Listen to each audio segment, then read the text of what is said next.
Ano to? Carry? Suzuki Carry. Dito na lang po. Dito talaga ang ano niya. Pagkatapos yan, ano ko na to, sunod ko na to. Abante. Ah, opo, Abante. Ayan, wala pong aircon sa likod. Aircon po natin to. Ayan, may kausap pa ako nga, Light Ace. Kala ko nga, Buena Mano. Ayan. Sige, pasok. Dito po tayo. Ayan, iniwan na po na ni Sir Carlo. Aircon po natin yan. Para pang negosyo, pang pamilya. Para hindi naman kawawa po yung nakasakay dito sa likod. Yan, shout out natin yung mga wala pong aircon sa likod. Yan. Para maging komportable naman po yung kapamilya natin. Yan, pa-aircon na po natin sa likod. Para hindi naman sila naguhuna sa pawis. Okay?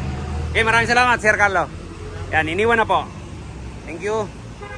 Yan, tatawagan na lang po natin siya pag okay na to. Tatanggalin po natin to para maglalagay po tayo ng panibagong bracket yan. Kuhanin mo nga, anak. Ayan. Pag ganito pong lino, ayan, gumagawa tayo ng bracket. Panibagong bracket. Pero kung mga almasura, hindi na. Kasyang kasya dun sa gitna. Ito kasi napakasikip, hindi kasya. Kaya, ayan, tanggalin natin yan.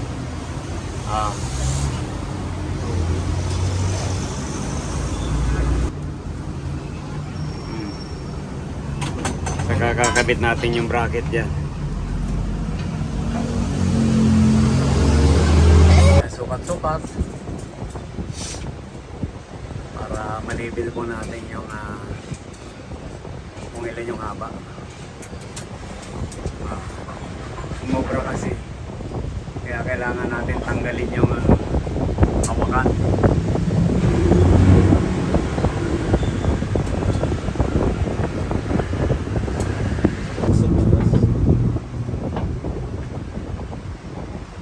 Sukat.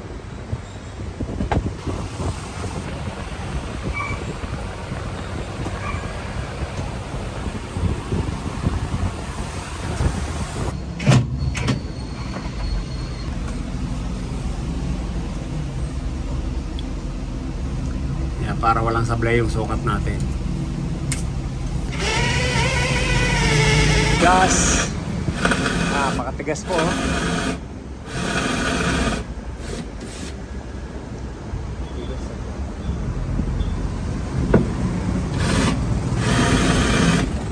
Kabila, nalagay na natin. Ay, dito.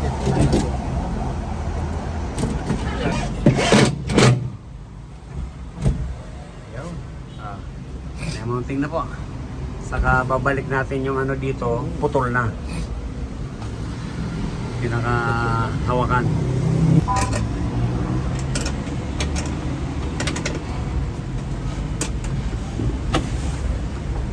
Angat ka dito. Kasi sagad. Sagad na. Sagad mo. Okay. Yan. Para nakapina sa kisame. Nasa kanan.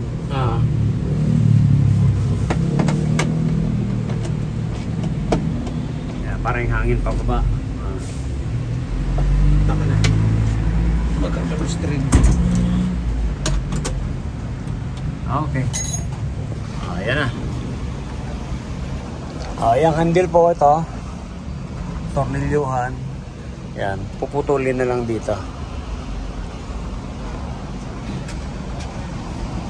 Ayan. Ito na po yung lalagay natin na fittings doon sa taas. Kadugtong ng hose papunta na sa baba. Gumawa tayo ng dalawang elbow kasi nasa taas yun, hindi pwedeng diretso. Kaya ito yung yan, ginawa natin. Hininang natin yan, dito po natin lalagay elbow, tapos elbow ulit, tapos diretso rito. Yan, magbubutas tayo rito. Dito na natin lalagay yung hose. Magpipress na lang tayo ng yung fittings. Tapos ito naman yung ginawa natin na bracket. Ayan, ito yung ginawa natin ng bracket. kabilaan yan. Kasi ito, yan, tutok na tutok. Yan, tutok na tutok po yan dito. Oh, ganun din dito sa baba. Kaya ito pa lang kalahating araw na ginawa natin. Yung tornilyuhan sa likod, halos bahagya lang yung lumabas na tornilyuhan. Tapos yung switch sa pala yan, yan natin nilagay sa ilalim para nadudukot ng driver. Ayan. Yan po, ito yung papunta na dun sa compressor. Ito galing sa taas. Yan yung hininang kanina. Ayan. I-press na natin.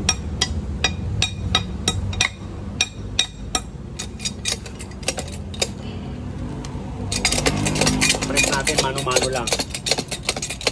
Maganda yung ganito kasi kontrolado natin yan. Pag hydraulic yun, yung mga nagagawa natin ng mga pipi. Hydraulic po ang nagpipress nun.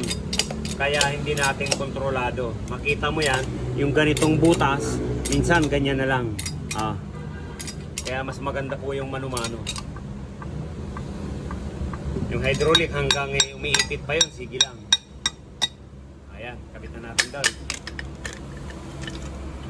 Okay. Ano yung kakabit natin dito sa ilalim? Na condenser.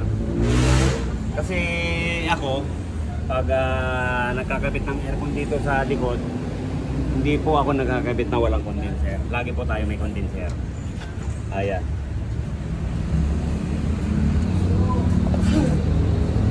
Kakabit po yan dito sa ilalim. Medyo ano na po to, 2 taon na. Kaya lang, pag may sakay nga sa likod yon, talagang humuhuna sa pawis yung mga sakay. Ayan, dito natin kakabit. Pag Suzuki Carry, yan, dito po yan sa passenger side. Dito sa kanan. Pag Light Ace, yan, doon po sa driver side. Okay, yan, kakabit na natin ito. Pero po, na-mounting na po natin yung condenser. Ngayon, lilinyahan na lang natin ang hose. Ito na nilagay natin. Ito na lang yung pabalik dun sa isang condenser.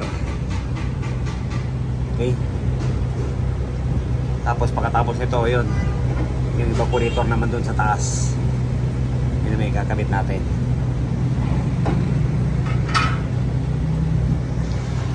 Kasi pag halimbawa wala po nito, pag tanghali na halos hindi na po nag-automatic yan.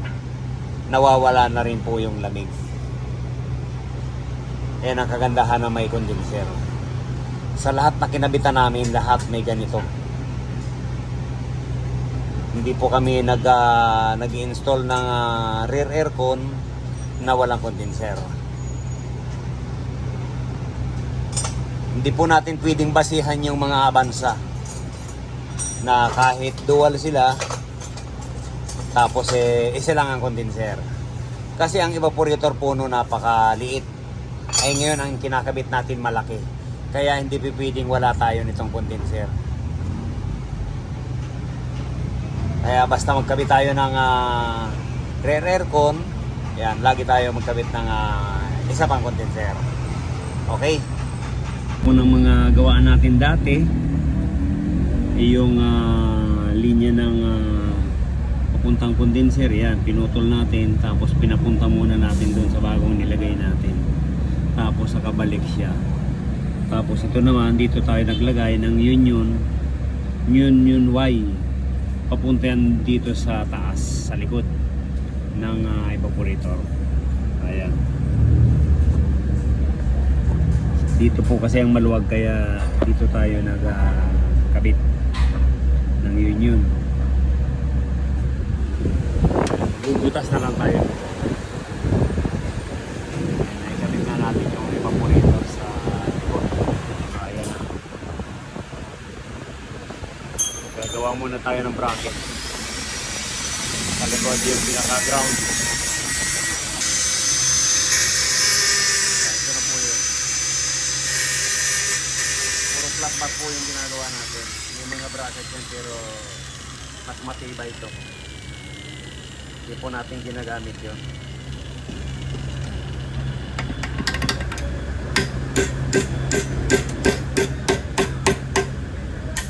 Forward na po tayo. Ayan. Nakakabit na po yung fittings. Yan, binutas din po natin yan. Tapos nilagyan natin ng perol para hindi gumasgas yung hose. Ito na. Kaya magliligtis na tayo niyan. Kahapon na nakakabit na rin yung condenser. Tapos ngayon ligtis natin. Tapos electrical na lang.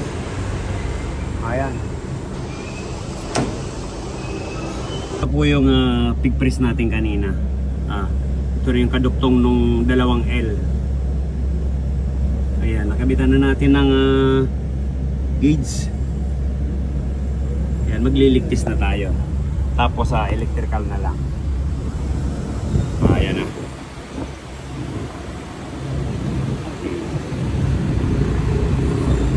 Para sigurado tayong walang singaw. Kahit hanggang bukas, nandiyan pa rin yan. Bumaba lang yan, mga 2 guhit. Dahil pag nitrogen ang niligtis natin, pag lumamig siya, ayan, bumababa talaga yan. Pero natural lang yun. Ayan, electrical na lang. Tapos nilalagyan din po natin yan ng relay, tapos fuse with fuse holder, at saka switch dyan malapit sa driver para madaling patayin. Okay. Ayan, yan na po yung setup natin dyan. Dikit na dikit sa kisame.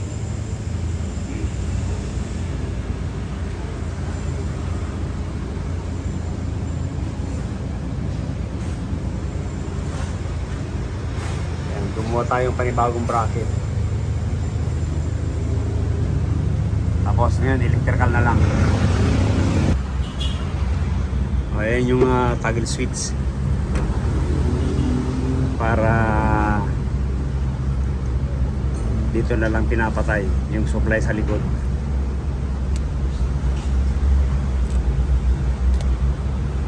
Ayan, dito po natin kinabit para madali lang mahatak ng driver. Malapit lang sa manibela. Ayan. Ayan. On off lang po yan. Okay. Ayan po. Tumaas pa.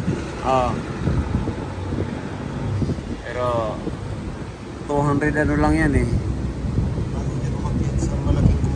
204. Ayan, okay, sige. Pakimin na natin to para makarga na. Ayan, may darating na naman po ng FX galing ng Paranaque. Tama raw FX. Ayan. Aircon na naman natin. Okay, yan. Pinasingaw na. Para karga na natin yan. Ito po. Nakargahan na natin. Ayan.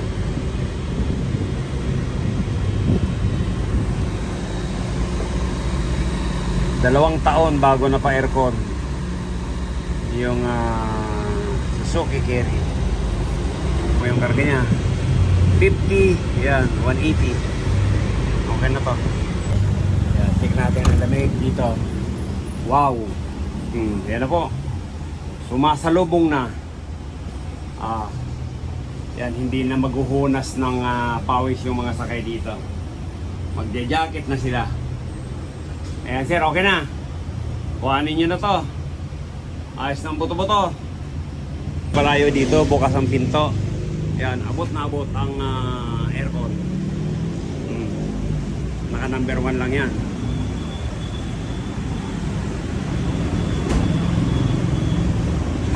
Pang 16 na carry.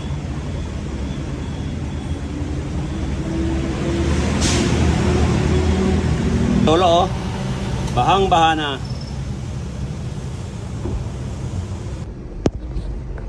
Ayan na po yung lamig niya dito. 2,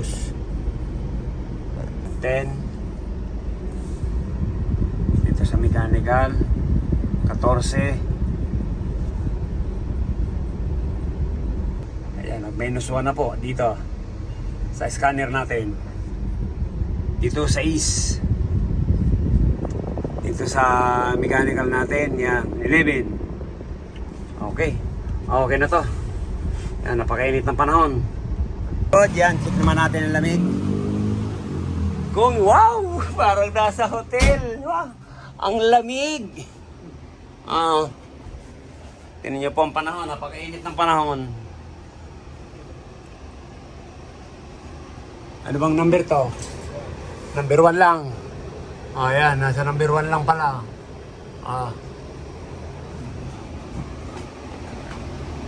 Check natin ang lamig dito. Dito sa uli. Ayan, 2. Dito sa mechanical, 15. Yan, okay na to. Laban na to sa init. Ayan po, gabi na. Inantabayan namin.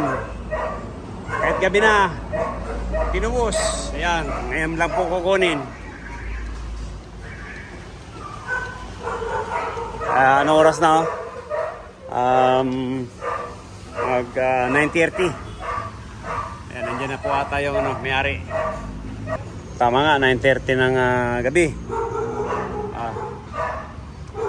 Yan, good evening sir. Katatapos lang ng Pajero.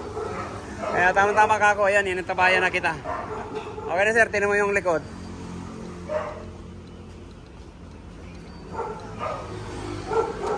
Ayun, kumusta? Hello, kumusta lamig? Number 1 lang yan sir. Lamig Yan, hindi na ano mga bata dyan. Sir. Saan kayo bumutas? Sa gitna? Ere po, ere. Yan lang yung butas niyan, sa dulo. Tapos yung switch yan, naka-tornilyo. Yung pong drainage yan, drainage. Doon dumadaan? Diyan po, yan daanan ng tubig. Kahit hanggang dito, abot.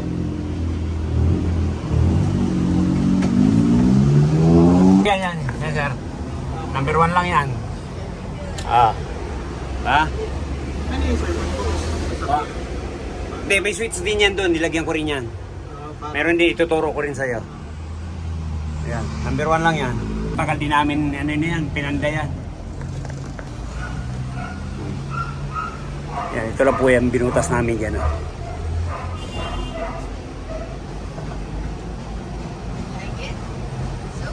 Yan, okay na yan. Pang ano na. Pang travel na, habol sa Pasko.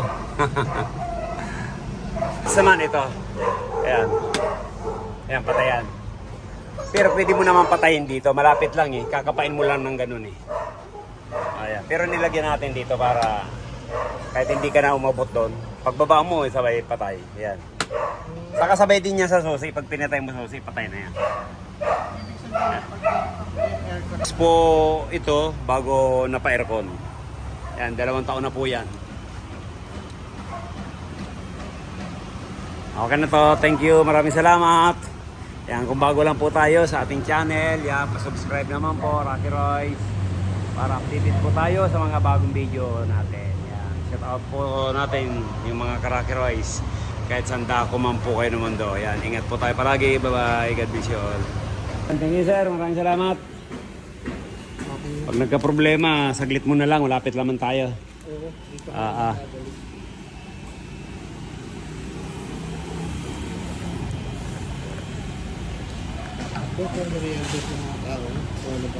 Sige po. Thank you. Ayan to. Nagbigay si sir. Una na kami. Sige po. Thank you po. Salamat. Ayan oy. 200 pieces.